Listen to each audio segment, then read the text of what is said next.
Assalamualaikum, anda sedang menonton episod istimewa Pilihan Awani malam ini dibawakan daripada Simposium Penyelidikan Suruhanjaya Komunikasi dan Multimedia SKMM 2018, di mana tahun ini simposium ini akan membincangkan berkenaan dengan digital inclusion ataupun keterangkuman digital. Sejak beberapa bulan yang lepas terutamanya, kita sering membincangkan berkenaan dengan isu ketidaksaksamaan ekonomi dan bagaimana pertumbuhan ekonomi ini tidak memberikan manfaat kepada semua orang, kepada semua pihak di semua tangga masyarakat Malaysia. Dan kita memastikan bahawa dalam pertumbuhan ekonomi digital pula yang mahu kita juarai dalam tahun-tahun yang akan datang ini, isu yang sama, kesilapan yang sama tidak kita lakukan. Dalam pertumbuhan ekonomi digital, kita mahu memastikan bahawa semua akan dapat manfaatnya. Tetapi bagaimana kita mahu memastikan kita akan bermula dengan langkah yang betul dan tidak melakukan kesilapan yang sama ataupun terleka setelah beberapa tahun nanti dan kita akan ulang kesilapan yang sama. Dan bersama saya untuk membincangkan berkenaan dengan isu ini adalah seorang individu yang telah pun membuat kajian berkenaan dengan isu ini, di mana kita berada sekarang dalam pertumbuhan ekonomi digital dan kesaksamaan pertumbuhan ekonomi digital dan bagaimana kita ingin bergerak ke hadapan. Dan izinkan saya mengalihkan perbualan ini ke dalam bahasa Inggeris. With me today is Professor Datuk Dr. Denison Jayasuriya. My apologies. He's the Principal Research Fellow of the Institute of Ethnic Studies of the National University of Malaysia, or UKM. Professor, thank you so much for joining us on the show tonight. Thank you for having me. First of all, we would like to discuss the broad general topic of digital inclusion. Now, you mentioned that one of your grouses is that with the recent, midterm study of the RMK11, a lot of improvements were made, a lot of things were taken into consideration to make sure that there's more equitable growth in Malaysia to benefit everyone. But one thing that worries you is that digital inclusion is not or was not really taken into consideration for the second half of RMK11. Yeah, I think the comment I was making in my presentation just now is that Malaysia has moved on in the RMK 11, especially from 10 onwards, from measuring poverty and inequality from income to a multi-dimensional approach. So in the multi-dimensional approach, the indicators or the dimensions include things like health, income, housing, social conditions, and things of this sort. Where the indicator for measurement includes level of income or quality of house or your level of participation in the school, in that we are seeing weaknesses in not adding digital divide and digital inclusion as one indicator to measure, because someone who might be economically above poverty line or in low income in the B40, but who is in the digital divide backwardness, will find it very difficult to catch up. That's the pretty tricky part. How do you then measure digital divide? How do you measure whether someone is really being left behind digitally? Okay. Now, the chief statistician of Malaysia gave out figures this year about internet usage, household computer access, mobile phones, smartphones, and then he also gave breakdown to the kind of usage. So in terms of household access and ownership, there are about 30% who don't have. So if you take then who the 30% are, then you can equate it to possibly urban poor, rural poor, communities living in the interior, young people, older people, and so forth. So within that you can measure, are they utilizing? So are they utilizing it only for entertainment, like games or watching movies? There's nothing wrong with that, as long as you don't go into immoral activities through the net. But we are looking at other aspects which can be measured. Are they into learning? Are they into searching knowledge? Are they into doing shopping and marketing, sales through online sales and purchase? Are they into e-banking? So that will reveal to what extent they are moving on. Or are they e-entrepreneurs within that context? That fits into what the government's recent narrative is, which is, it's not just about growth, but meaningful growth. You're saying that, people may have digital infrastructure, but do they meaningfully use it to empower their lives? Yes, I think we are looking at the indicators used to measure who is poor or disadvantaged. Yes. Then the indicator of digital divide, educational achievement, income, quality of housing, all that should be put together. So digital inclusion should be one indicator, because then you can easily see someone who is educationally an underachiever or very interior will have less access to internet services, which will also mean information, quality of news and other sorts. While in the urban areas, this has increased through private ownership, use of smartphones and so forth.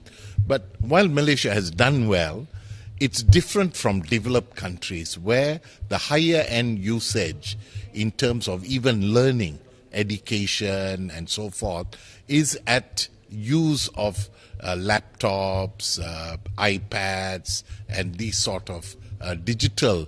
So technology assisted education is the way to go forward, and Malaysia might have to do much more to ensure the pockets that are digitally segregated in our society are brought into the fold so that they can progress along with. If not, the disparity will be very wide. Income disparity is being measured, but digital disparity needs to be put in the same yardstick on equitable sharing.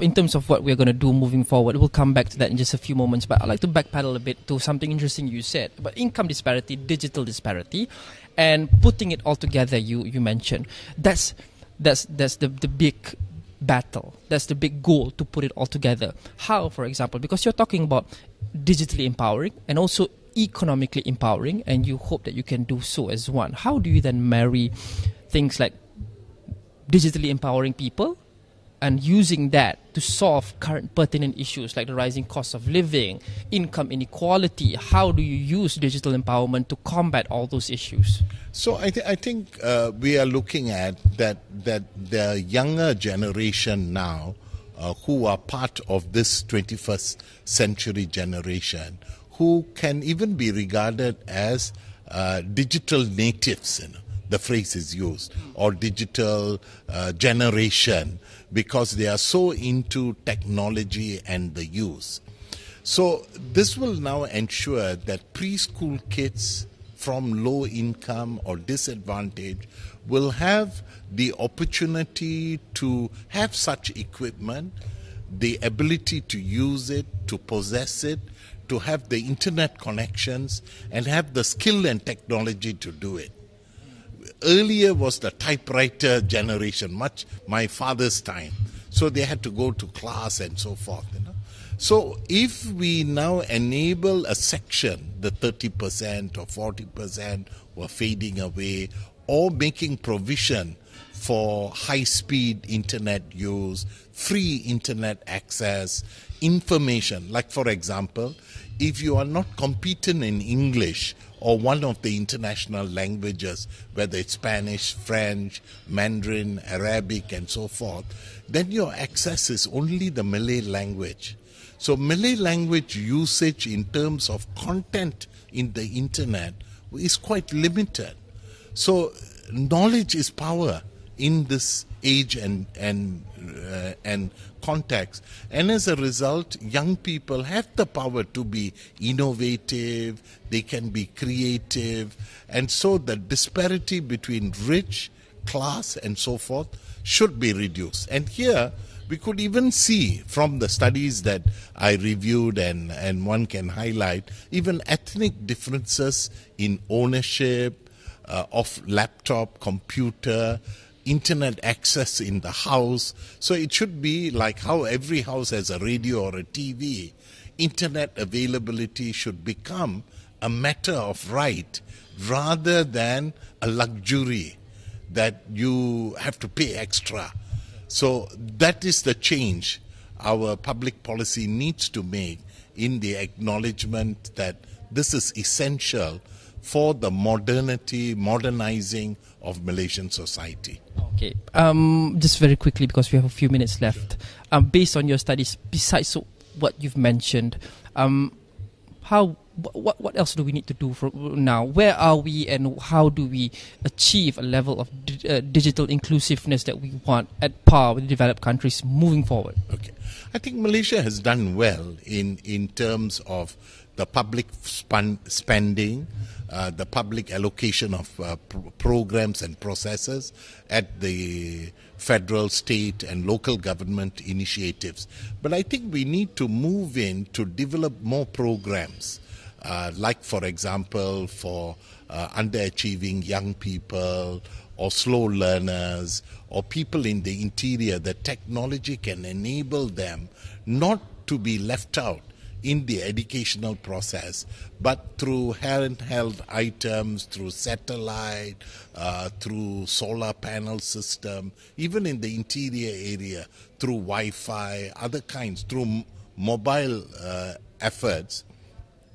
The programming is important. I think much has been spent on the infrastructure to set the mechanism, but the software development courses.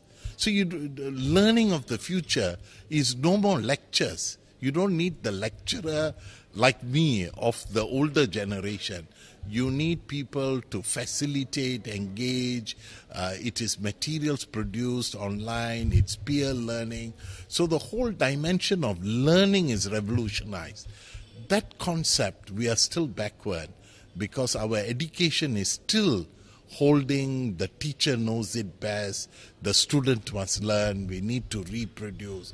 So the creative end to compete with developed countries, even countries like Korea or Japan or Taiwan or Singapore, we need to move into the next level. Thank you so much, Professor Dr. Danison Jayasuriya, Principal Research Fellow of the Institute of Ethnic Studies in UKM, the National University of Malaysia, discussing the digital disparity and digital divide. Dan itu saja untuk episod Pilihan Awani malam ini. Kita akan bincangkan lagi dalam hari-hari yang seterusnya bagaimana kita memastikan bahawa jurang digital ini dapat kita rapatkan dan bagaimana pertumbuhan ekonomi digital dapat memastikan kesaksamaan yang lebih tinggi dan mengelakkan isu-isu yang kita saksikan dalam pertumbuhan ekonomi sebenar, iaitu ketidaksaksamaan, dan pertumbuhan ekonomi tidak memanfaatkan kesemua pihak. Itu kita akan kupas lagi, dan itu saja untuk Pilihan Awani malam ini. Saya Luqman Hariz, terima kasih kerana menonton. InsyaAllah kita jumpa lagi episod yang seterusnya esok. Assalamualaikum dan salam hormat.